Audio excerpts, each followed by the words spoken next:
أعوذ بالله السميع العليم من الشيطان الرجيم بسم الله الرحمن الرحيم والصلاة والسلام على أشرف المرسلين سيدنا محمد وعلى آله وصحبه أجمعين ونعوذ بالله من شرور أنفسنا من سيئات أعمالنا من يهد الله فهو المهتد ومن يضلل فلن تجد له وليا مرشدا ونشهد أن لا إله إلا الله وحده لا شريك له ونشهد أن محمدا عبده ورسوله السلام عليكم ورحمة الله وبركاته. Bon, c'est avec un grand plaisir que je suis ici. Le frère a fait en votre nom une introduction et le salut par l'amour que nous nous portons en Dieu, walhamdulillah. Que Dieu nous protège, nous guide et qu'il nous donne, bi'idhnillahi ta'ala, la compréhension. D'abord la connaissance pour que nous soyons musulmans, la compréhension pour que nous soyons bien guidés et le discernement pour que nous soyons parmi les rapprochés, Inch'Allah.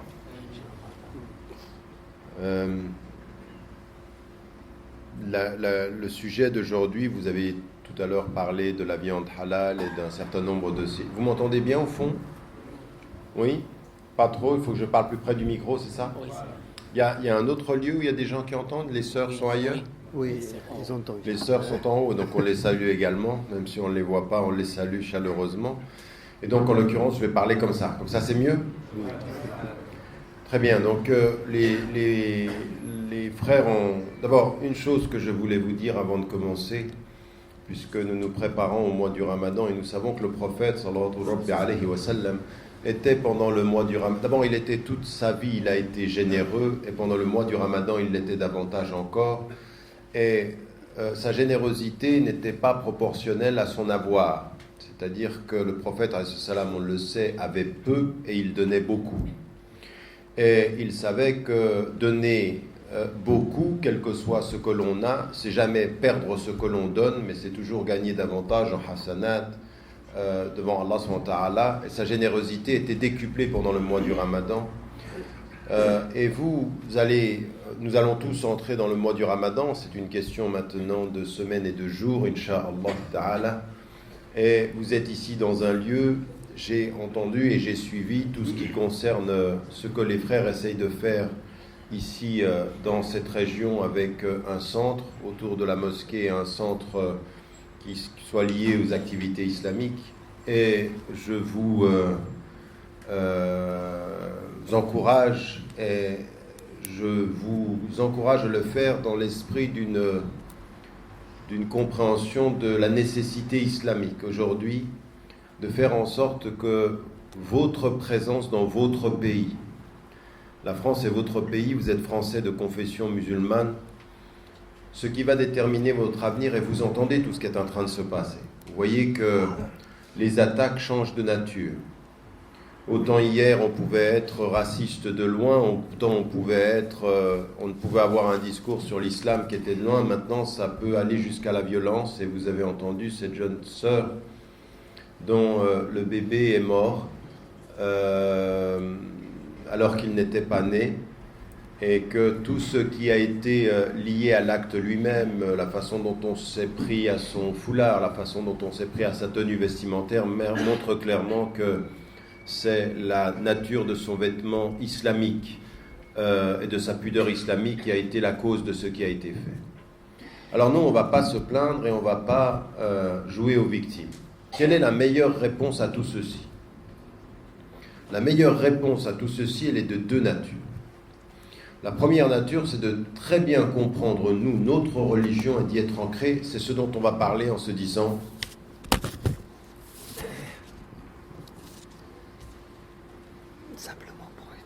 D'accord.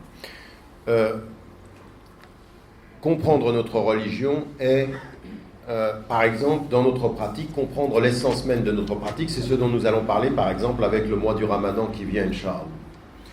Mais la deuxième nature de réponse, c'est ce que, si vous lisez un livre que j'avais écrit il y a bien des années de cela, et je l'ai repris ensuite en reconsidérant les priorités, c'est l'institutionnalisation de l'islam et des musulmans en France.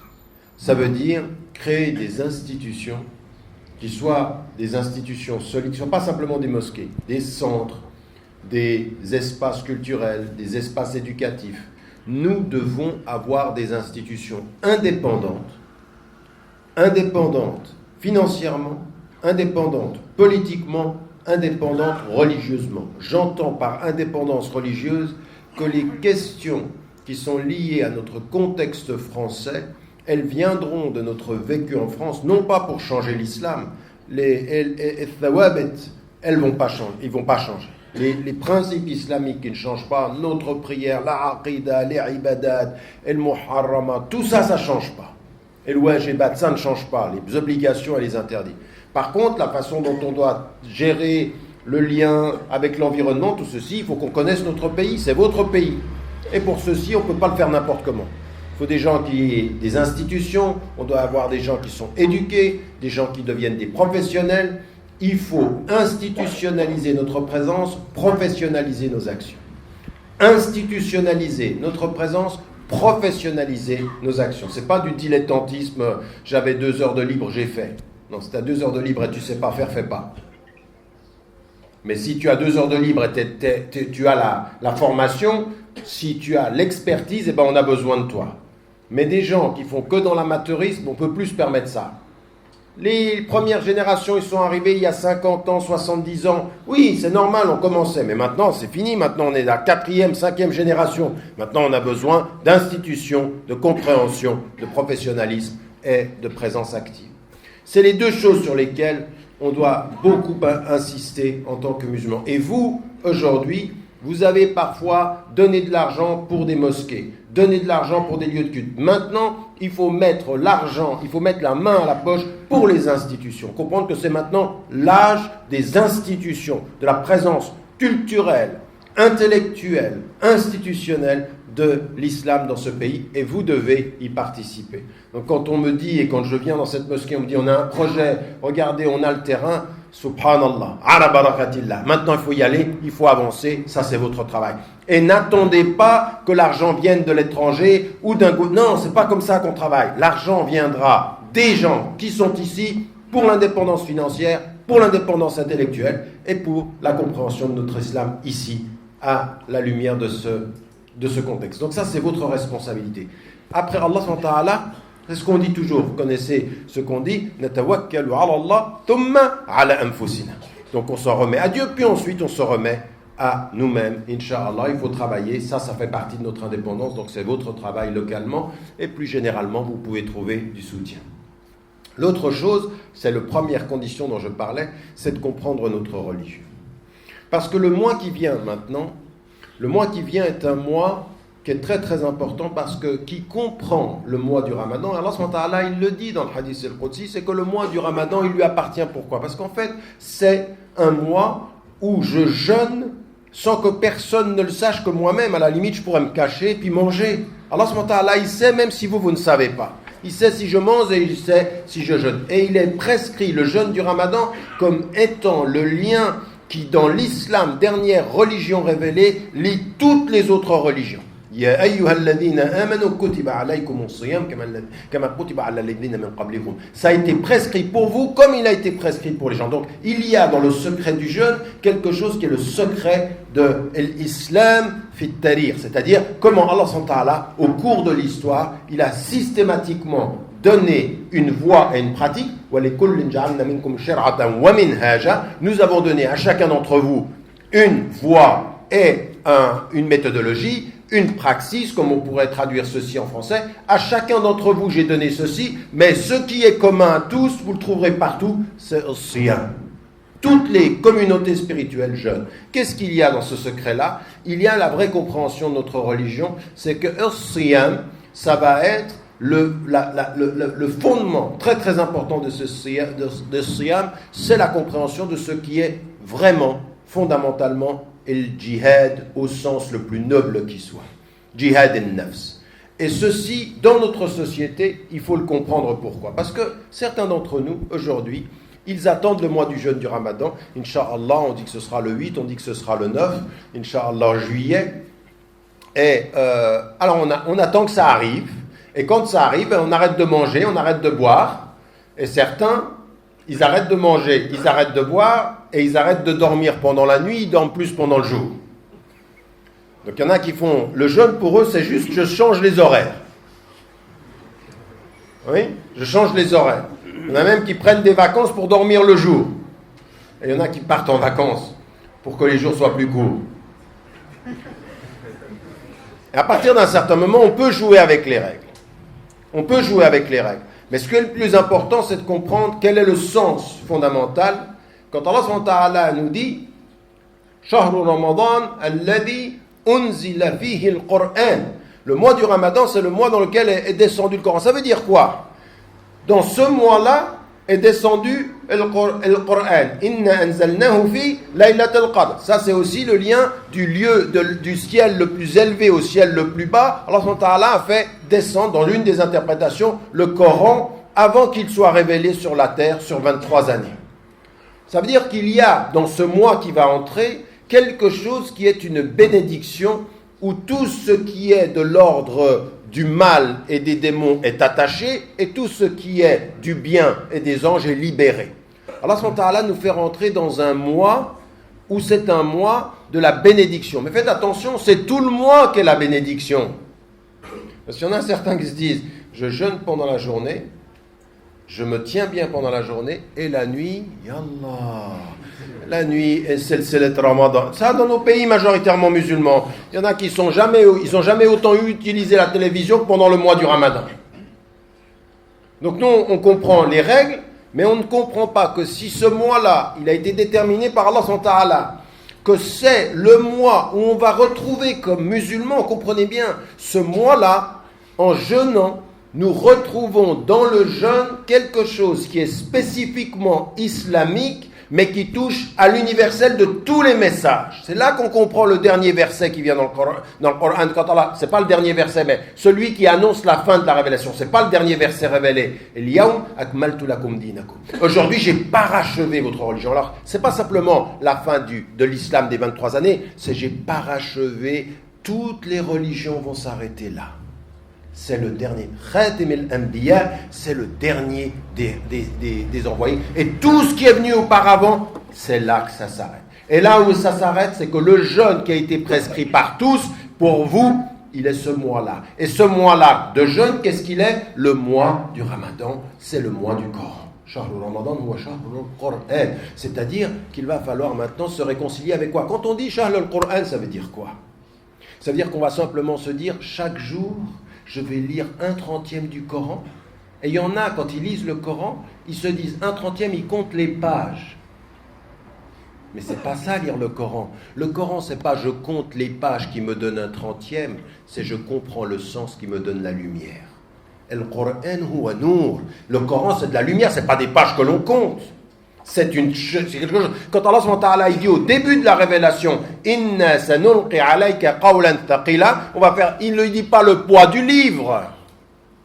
C'est le poids des pages, c'est le poids du sens, c'est le prophète qui en pleurait. Inna hadha al-Qur'an nadala bihuzn. Il a été révélé avec de la. Pourquoi? Il y a quoi comme tristesse? C'est parce qu'il est porteur de sens. Attention, ce qui vient là, c'est lourd. Dans le langage de la cité, c'est du lourd. Mais c'est du lourd au niveau spirituel, ça veut dire quoi? Ça veut dire que quand vous allez jeûner, il faut vous réconcilier avec le Coran. Et quand vous vous réconciliez avec le Coran, vous réconciliez avec le sens des choses. Pas le livre que l'on lit dans la quantité, mais le sens que l'on observe dans la qualité. La qualité. Et donc ce mois-là, c'est un mois où quand on va commencer à s'y préparer, il faut qu'on se prépare à quoi il sert ce mois. Qu'est-ce qui est le sens? Quand est-ce qu'on va se rapprocher de ce Coran? Ça dit, qu'est-ce que ça dit? Ça dit que ce mois qui vient, qui est le mois du Coran dans lequel on va se préparer à la lecture, il doit, pour maintenant, parce que vous savez que dans 2 cas, le hadith du prophète, il dit « Man sama Ramadan » c'est-à-dire Allah subhanahu wa ta'ala il dit celui qui jeûne le Ramadan imanan, c'est-à-dire plein de foi, wahtisaban, c'est-à-dire avec conviction, avec engagement, Allah subhanahu wa ta'ala lui pardonne ses fautes. Et il est dit la même chose, man qama laylat al-qadr, c'est-à-dire celui qui va se lever pendant laylat al-qadr, qui va la chercher, et bien Allah subhanahu wa ta'ala, imanan wa ihtisab, c'est-à-dire Allah subhanahu wa ta'ala, dans cette perspective-là, il va lui faire, il va lui effacer ses fautes. Ça veut dire quoi, effacer ses fautes? Ça veut dire qu'il y a dans ce mois, comme il y a dans Laylatul Qadr, quelque chose qui est lié à la purification.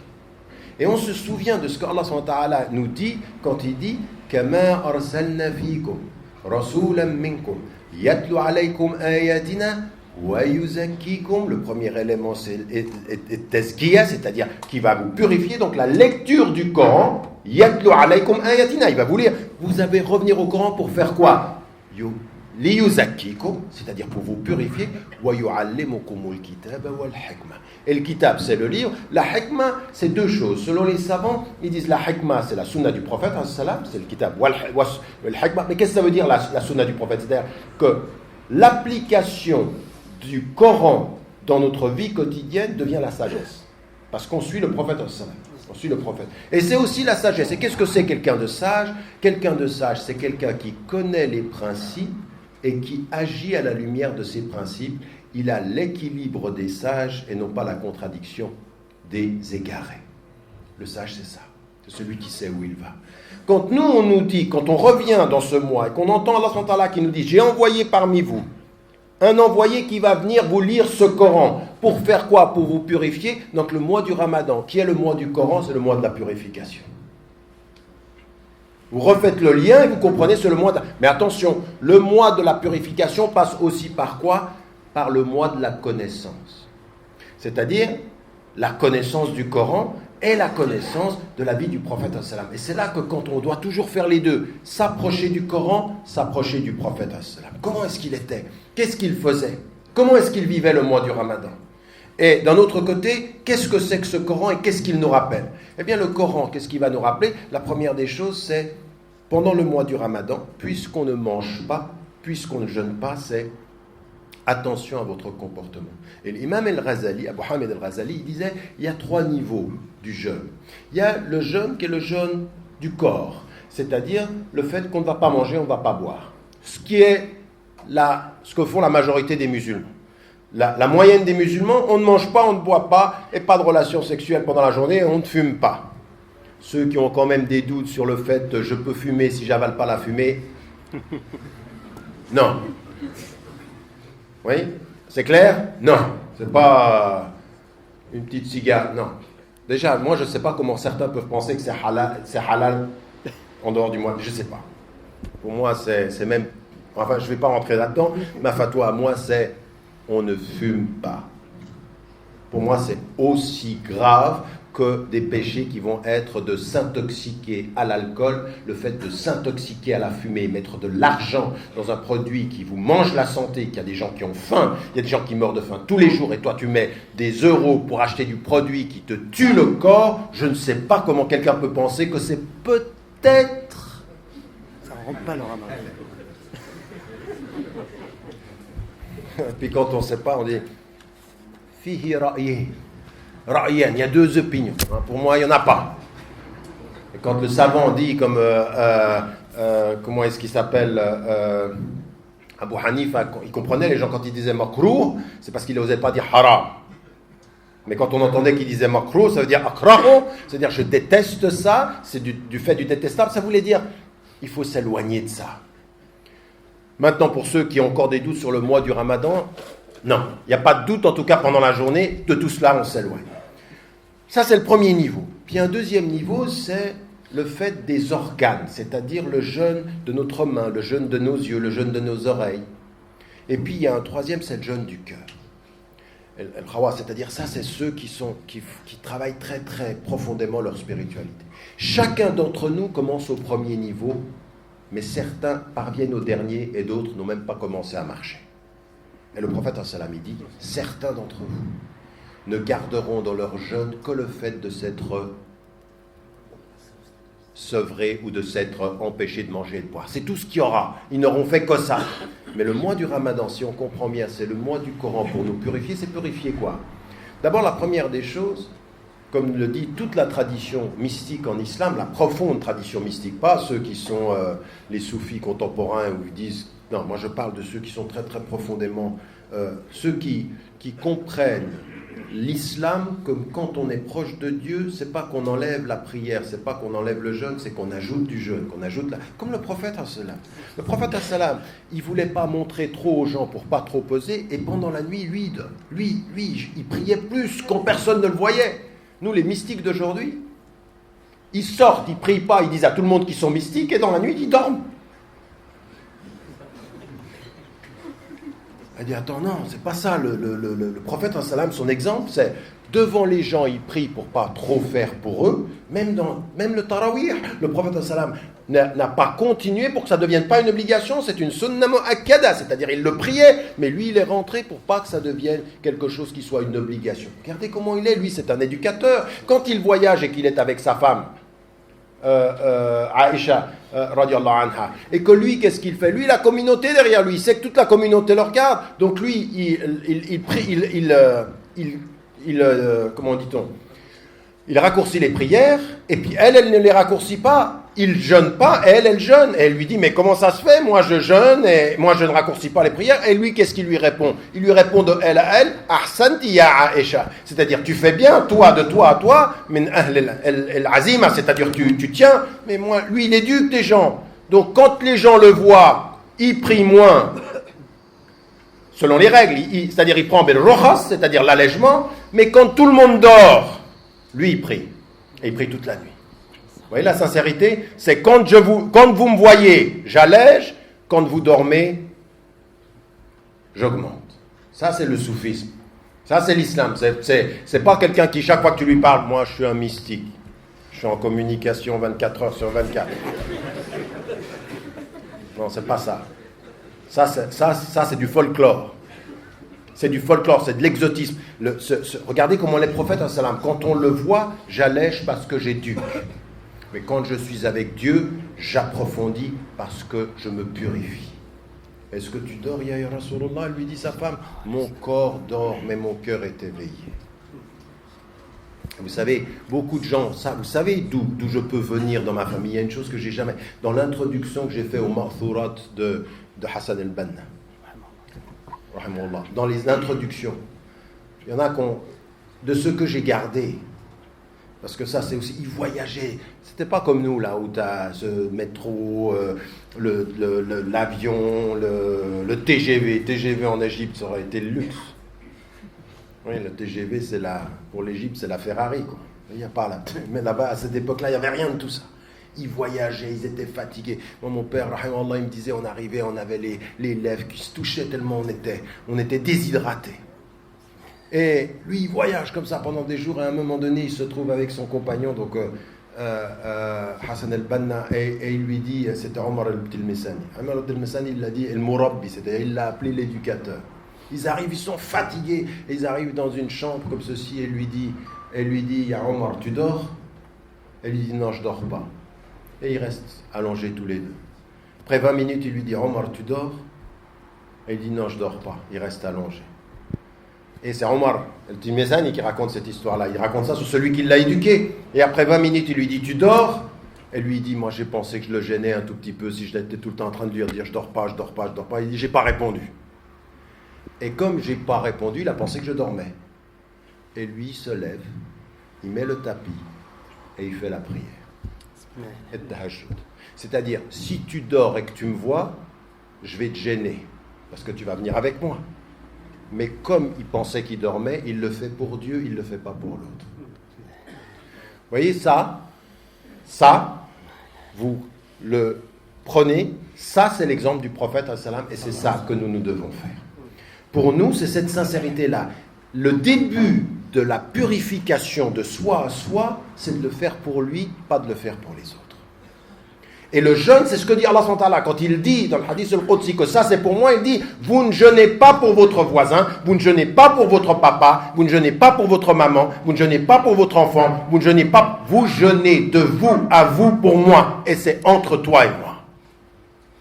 C'est la sincérité ultime. Donc à partir de ce moment-là, on rentre avec, c'est à ça qu'il faut se préparer. Donc c'est ce travail de purification-là. Et ça veut dire, si vous pouvez, alhamdoulilah, après c'est une question de discipline. Le mois du Ramadan, vous savez quand il est dit, le Fajr c'est comme ça, le Maghrib c'est comme ça, qu'est-ce que ça veut dire? Inna salata kanat ala al-mu'minin kitaban mawquta. Ça veut dire quoi? La prière, elle est selon des horaires déterminés. Le fait de différencier le fil blanc d'un fil noir, ça veut dire quoi ça, en termes psychologiques? Ça veut dire entrer dans le mois du Ramadan avec discipline. Soyez disciplinés.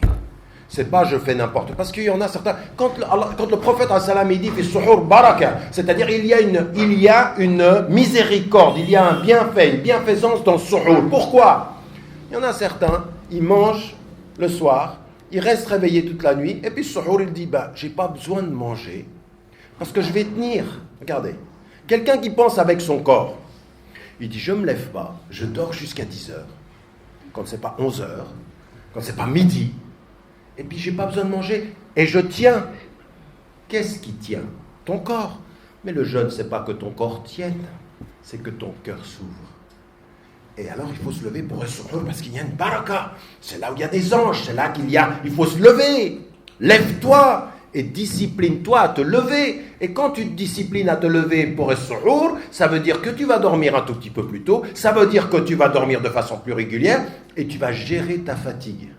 Tu vas gérer ta fatigue. Tu ne vas pas laisser ta fatigue l'emporter parce que certains jeûnent avec discipline, prient et mangent de façon indisciplinée. Or, le mois du Ramadan, c'est parce que tu jeûnes avec discipline, il faut discipliner tout le reste. Ta prière, ton repas et ta façon d'être avec les règles. Donc, il faut tout changer. C'est un mois de rupture.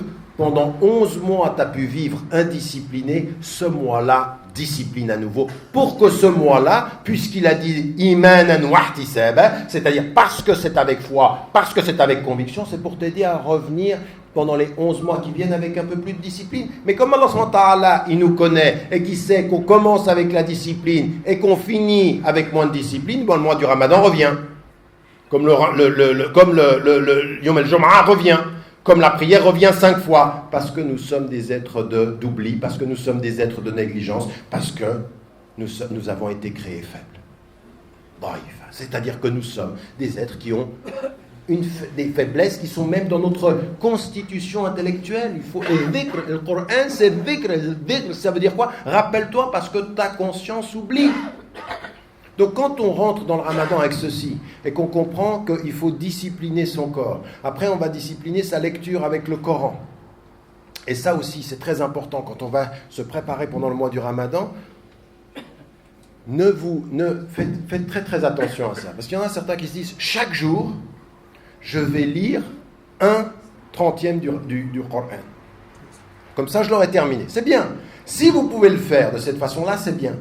Mais attention, ne faites pas en sorte de vous imposer une quantité qui va vous faire perdre la qualité.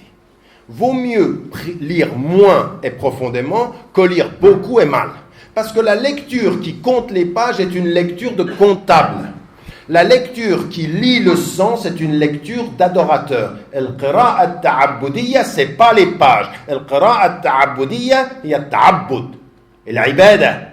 Et ça, c'est une chose qui est très très importante qu'il faut absolument, parce que c'est comme ceci, yatlu alaykum ayatina wa yuzakkikum, c'est-à-dire attention, faites attention, n'ajoutez pas en quantité ce que vous ne pouvez pas supporter en compréhension. L'essence là. Donc il vaut mieux se dire, chaque jour, si je vais à la prière, je vais faire le tarawih, alhamdoulilah, l'imam il va lire le Coran, je vais pouvoir suivre, mais moi, chaque jour, de façon disciplinée. Donc je me donne quelque chose. Et le prophète, qu'est-ce qu'il a dit? Qu'Allah, il aime ce qui fait les petites choses, mais qui durent.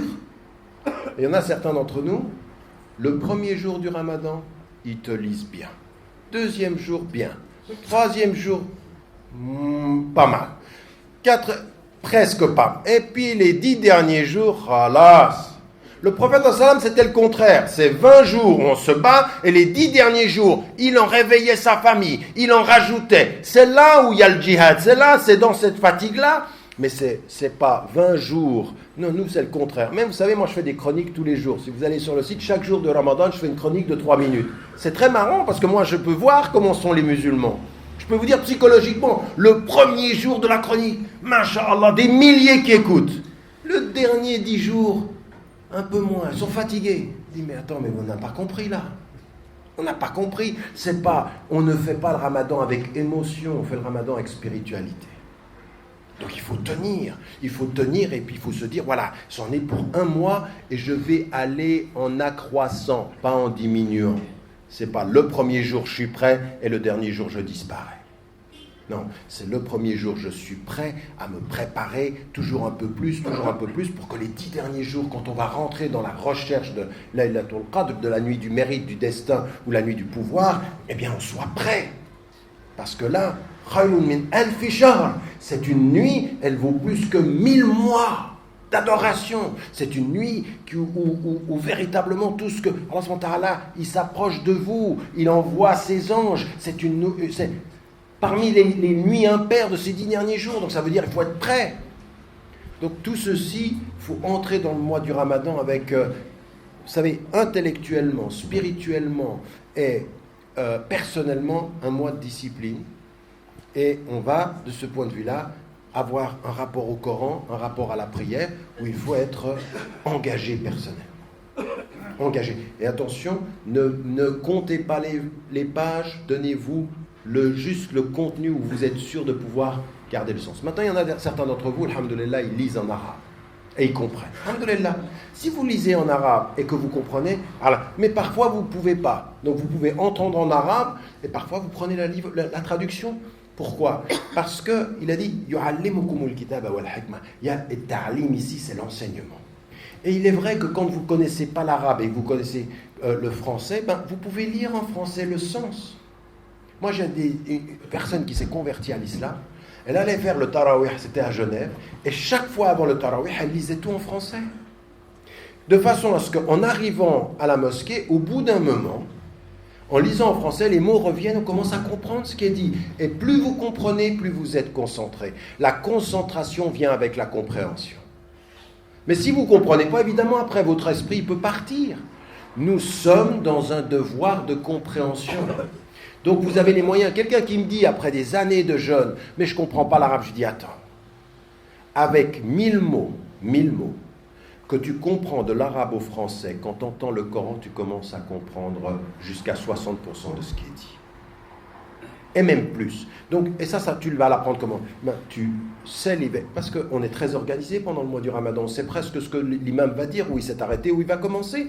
Donc on le lit en français, et on y va et on écoute. Et les mots commencent à entrer, on commence à s'habituer aux choses. Et finalement, ça devient notre culture. Et après 1, 2, 3, 4 Ramadan, où on a fait ça, ou entre les Ramadan, on s'est habitué à faire comme ça, eh bien, le Coran en arabe devient accessible.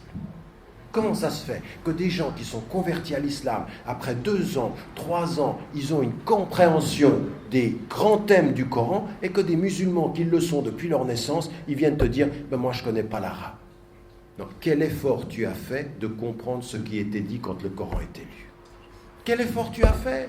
Puisque c'est le mois où... Donc, il faut lire à un moment donné. On lit, et puis même en français, on lit en arabe, on lit en français. Si on ne peut pas lire en arabe, on a le sens en français. Le Coran, le sens du Coran est accessible en français. Ce n'est pas le Coran, mais le sens est accessible. Raison pour laquelle, quand on traduit le Coran, il ne faut pas dire traduction du Coran, c'est la traduction du sens du Coran. C'est le sens qu'on traduit. Mais quand on a le sens, on commence à entrer, on commence à voir les histoires. Et là, c'est comme... Mais il y a des pays entiers qui sont venus à l'islam par le sens du Coran sans comprendre l'arabe. Pour que vous, qui êtes ici en France, vous puissiez dire après des générations, je ne comprends pas, mais ça c'est de la paresse. C'est de la paresse. Et le contraire de Ramadan, c'est la paresse. Le Ramadan, c'est l'attitude qui est imposée à la musulmane et aux musulmans pendant le Ramadan, ce n'est pas de la paresse, c'est l'engagement dans la lecture. Donc ça, c'est une première des choses. Dans ce qu'on doit faire par rapport à la prière, eh bien, faire sa prière à l'heure, parce que c'est le mois où on doit pouvoir s'y habituer. La troisième des choses, c'est que il y a le jeûne, ce que je vous disais, le jeûne du corps. Et ensuite, il y a un deuxième, c'est le jeûne des membres. Et le jeûne des membres, Inna as-sam'a wal basara wal fu'ada kullu ulaika kana anhu mas'ula. Allah subhanahu wa ta'ala dit inna al-basar, c'est-à-dire inna as-sam'a, c'est-à-dire tout ce qu'on entend. tout ce qu'on entend, tout ce qu'on voit et tout ce qui vient à l'intérieur, tout ça, on va être questionné. Tout ça, on va être questionné. Eh bien, inna sam'a, ça veut dire on peut jeûner même dans ce qu'on entend. C'est-à-dire que quand quelqu'un vient vers vous et qui peut vous dire des choses qui ne doivent pas être entendues, tu dis je ne veux pas entendre ça. Mon oreille, elle jeûne. Wal basara, c'est-à-dire ce que vous regardez à la télévision. Vous avez besoin d'un moufti qui vienne vous dire haram. Vous savez très bien qu'il y a des choses qu'il ne faut pas regarder à la télévision. Et quand on jeûne, la télévision, il faut l'éteindre. Notre relation au jeûne est inversement proportionnelle à notre relation à la télévision. Et s'il vous plaît, ne rompez pas le jeûne avec la télévision allumée. Je veux dire, juste pour l'adhan, et puis après on éteint, d'accord. Et si vous pouvez mettre la radio, c'est mieux. Mais quand on mange en famille, on mange en famille. Allah est avec nous et notre amour est entre nous. Mais pas de télévision. Pas d'autre chose que nous. C'est la famille, on est ensemble. Il y en a, ils ont jeûné chacun dans leur coin, ils viennent le soir, ils se mettent autour de la table, ils allument la télévision et ils coupent le jeûne en regardant la télévision. Alors c'est vrai, ils regardent tous dans la même direction. Mais ils ne sont pas autour de la même table. C'est pas possible ça. La télévision, il faut savoir l'éteindre. Et même à des choses, vous pouvez maintenant, on peut enregistrer une émission. Là, par exemple, moi je fais une émission sur Iqra tous les jours pendant le Ramadan. On me dit c'est juste au moment de la coupure du jeûne. Et bien moi, ce que je vais vous conseiller, surtout, ne la regardez pas à ce moment-là. Vous enregistrez, vous la regardez plus tard. Mais pas pendant qu'on va manger ensemble. Pas pendant qu'on va rompre. On prend, regardez la discipline, on prend juste de l'eau, de la date, on fait les invocations, puis ensuite on va prier Salat al-Maghrib, puis ensuite on mange ensemble. Alors après, c'est culturel. Il y en a qui ont un petit repas, puis ensuite 3 heures plus tard, ils mangent. Enfin, de toute façon, vous faites comme vous voulez. Parce que quand moi je vais souvent au Maroc pendant le mois du Ramadan, j'ai jamais compris, c'est... Masri. Suisse, Masri, yani. Bon. On coupe le jeûne, on attend, vous faites comme vous voulez. Mais il y a une chose qui est importante, qui fait partie du jeûne. Quelle que soit la façon dont vous mangez, la façon dont inna sam'a wal basara wal fu'ad, tout ça qui vous allez être questionné dans notre vie quotidienne. Encore plus pendant le mois du Ramadan, il faut jeûner avec ses oreilles, il faut jeûner avec ses yeux, il faut jeûner avec tout ce qui vient à l'intérieur. Il faut jeûner avec ses mains, il faut éviter le haram avec ses mains, il faut éviter d'aller à des endroits où on ne doit pas aller. Tout ça, il y a du jeûne là-dedans. C'est bien, ton corps il jeûne, ton estomac il jeûne, ta main elle jeûne, tes yeux ils jeûnent, tes oreilles ils jeûnent. Est-ce que ça jeûne ça, quand quelqu'un vient vers toi et qui t'insulte? Il y en a certains, ils viennent vers moi et me disent j'ai un problème avec ce collègue parce qu'il jeûne. Quand il jeûne, il est énervé. Alors il y en a un qui vient au travail parce qu'il jeûne et dit moi je jeûne pas vous, alors t'arrêtes de m'énerver. Je dis mais attends, si tu jeûnes, c'est le contraire qu'il faut être gentil, il faut être doux. Il y a même un djihad de la maîtrise. Quand il a dit qui est le fort parmi vous? Dans la vie quotidienne, qui est le fort? C'est celui qui maîtrise sa colère. Pendant le jeûne, quand tu vas être fatigué, que tu peux être émotionnel, c'est là qu'il y a le vrai djihad. Tu te maîtrises. Quand les gens vont te dire quelque chose, tu ne viens pas dire à la personne, tu arrives 1 heure en retard au travail, tu dis mais attends, c'est 1 heure en retard. Il dit mais attends, excuse-moi, je jeûne.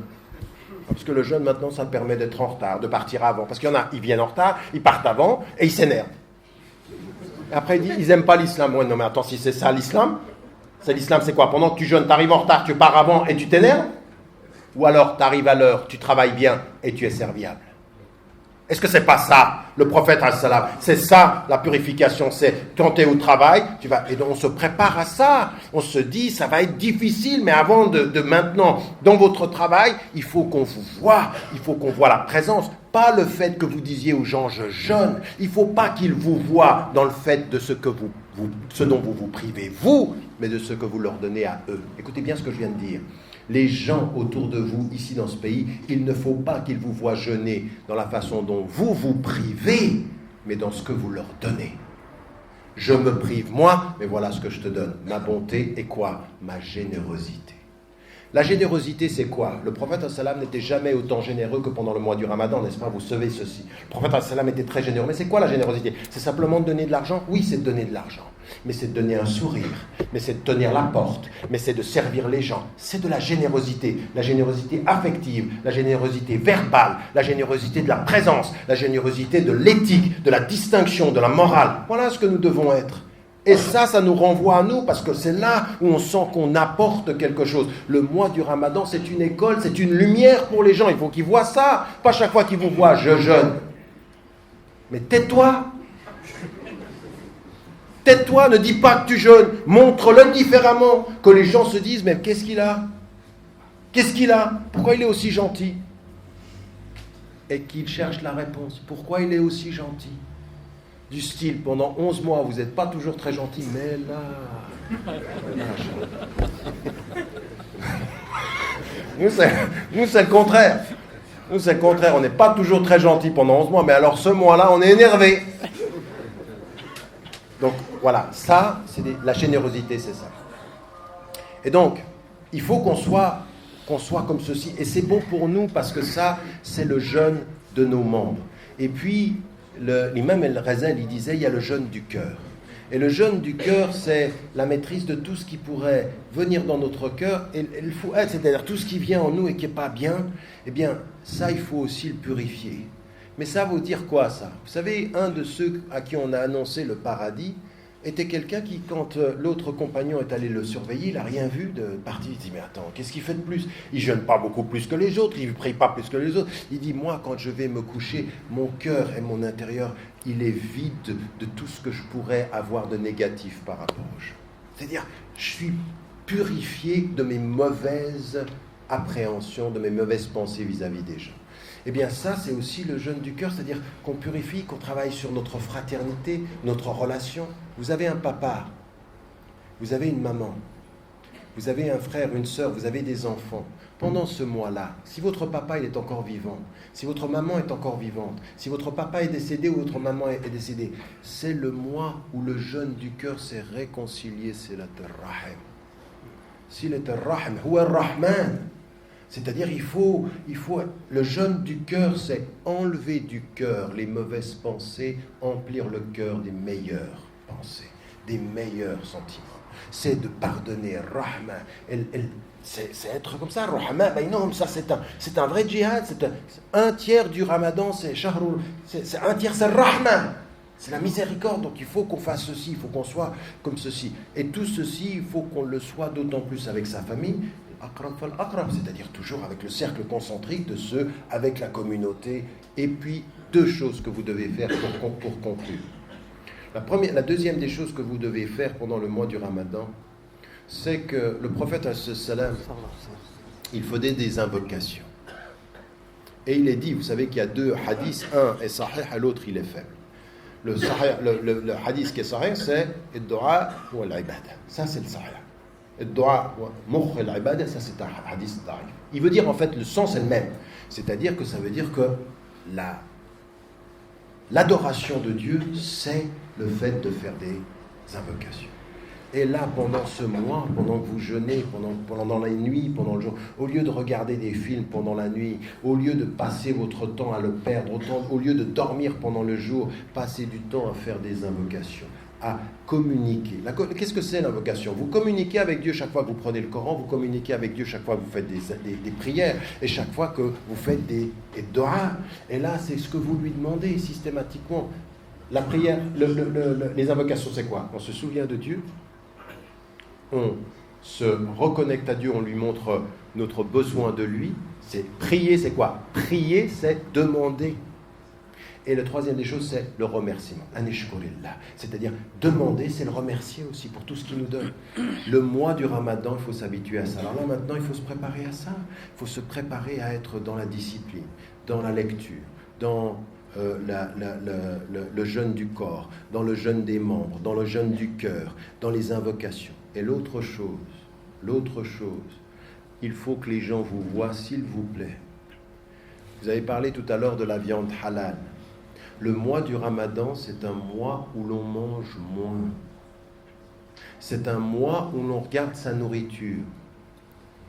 Le prophète, même quand il vous dit, même un tiers par rapport à ton estomac, un tiers, laissez un tiers de vide. Pourquoi? Attention, n'exagère pas d'excès.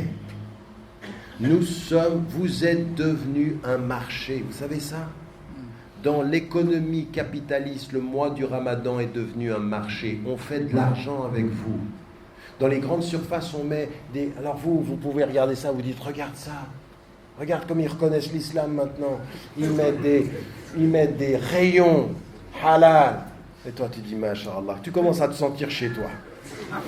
Alors lui, il commence à te montrer, regarde comme c'est beau, il y a des dates, elles viennent de partout. Parmi les dates, parfois, et parmi les produits, parfois, il y en a qui viennent d'endroits où il y a des gens qui sont exploités, tu ne le sais même pas, il y en a qui viennent d'Israël, où tes frères et tes sœurs sont exploités jusqu'à la mort. Et toi, tu dis, Bismillah. Regarde d'où viennent les produits que tu manges. Regarde d'où viennent les produits que tu manges. Moi, par exemple, je vais vous dire, j'en ai fait une fatwa personnelle. Et je la défends partout, et j'en ai parlé avec des ulama, dans tout ce que... Mais moi, par exemple, jamais dans ma demeure, toute l'année d'ailleurs, mais je ne peux pas comprendre, moi, par exemple, que vous ayez dans votre demeure, au moment du mois du Ramadan, que vous puissiez rompre le jeûne après le verre d'eau en buvant du Coca-Cola.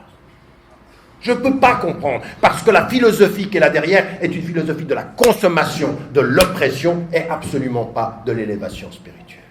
À un moment donné, il faut se poser la question, est-ce que tu manges ce que tu bois? Donc à un moment donné, il y a un djihad aussi. D'où ça vient ce que je bois? Alors, n'allez pas jusqu'à ces produits-là, mais au moins, vous ne mangez pas, vous ne buvez pas des produits dont vous savez que ceux qui les ont produits exploitent des êtres humains. Au moins, vous ne faites pas ça. Au moins, ça c'est l'éthique du Ramadan. Au moins, vous êtes dans la résistance. Pour pas que vous deveniez un marché qu'on utilise. On vous met un bon rayon, il y a un bon parfum oriental, il y a des petites dates, c'est comme chez nous. Et l'argent, c'est chez eux. C'est ça qui est en train de se passer. Et donc, à partir de ce moment-là, on fait attention d'où vient le produit. Dernier élément, on mange moins. On ne commence pas à s'empiffrer, donc on ne commence pas à rajouter. Je veux dire, vous vous rendez compte qu'il y a des pays, maintenant on a fait des comptes, que ce soit... Mais vraiment, il y a 6 pays majoritairement musulmans, on a regardé les quantités de consommation, elles augmentent pendant le mois du Ramadan. Mais ça veut dire qu'il y a un problème, on n'a pas compris. Alors vous, à un moment donné, rentrez à la maison, vous en parlez à votre épouse, ou les épouses en parlent à leur mari, ou les enfants en parlent à leurs parents, ou les parents en parlent. On va manger moins. On fait un petit repas. On est ensemble. On va augmenter l'amour, diminuer la quantité. Et si ce n'est pas assez, on va augmenter d'amour. Vous comprenez ce que je veux dire? Il faut arrêter de commencer à amplifier les choses. Devenez dans ce... Mais pourquoi je dis ça? Parce que pour nous, c'est très important. Moins vous mangez, plus votre corps, il sent. On est dans un autre état d'esprit quand notre corps, il mange moins. Mais attendez, vous finissez le Ramadan, vous êtes déjà fatigué. Et vous le savez, psychologiquement, c'est comme ça. Plus tu manges quand tu es fatigué d'avoir jeûné, plus tu es encore plus fatigué une fois que tu as mangé. Et alors là, tu as envie de te coucher et de dire, ah là, il y a le tarawih. Et il y en a qui vont au tarawih, ils sont à moitié en train de dormir, ils ont tellement mangé. C'est pour ça que tout le monde avait expliqué au Maroc. On me dit, tu sais pourquoi on mange après? On mange après parce que pour le tarawih, il faut qu'on soit bien. Donc on va prier le tarawih, on est bien, après on mange et là, Allah, tu vas dormir. Jusque ça. Quand on fait le suhour. Bon bref, tout ça pour vous dire de la pondération, parce que pas d'excès, c'est notre religion, pas d'excès. Ça c'est pour nous. Mais il y a une autre chose, et je termine là-dessus, nous sommes dans un pays où aussi on doit montrer que nous sommes contre le consumérisme, contre l'argent pour dépenser. Ne faites pas du mois du Ramadan ce que les chrétiens ont fait de Noël. Noël, c'est devenu une fête familiale où on dépense pour des cadeaux. Nous, c'est en train de devenir une fête familiale où on dépense pour manger. C'est pas ça. Ne nous laissons pas coloniser par la consommation. Nous devons rayonner en France par la spiritualité et non pas nous laisser emporter par la consommation. Si les grands marchés sont en train de mettre de la viande partout, c'est que beaucoup n'ont pas compris ce que c'était que le Ramadan. Et je vous l'ai dit, c'est el kitab ou al-hikmah, la sagesse, c'est ça. La sagesse, dans toutes les traditions, c'est toujours la pondération. Que Dieu nous aide, Inch'Allah, à être pondérés et à se souvenir de l'essentiel.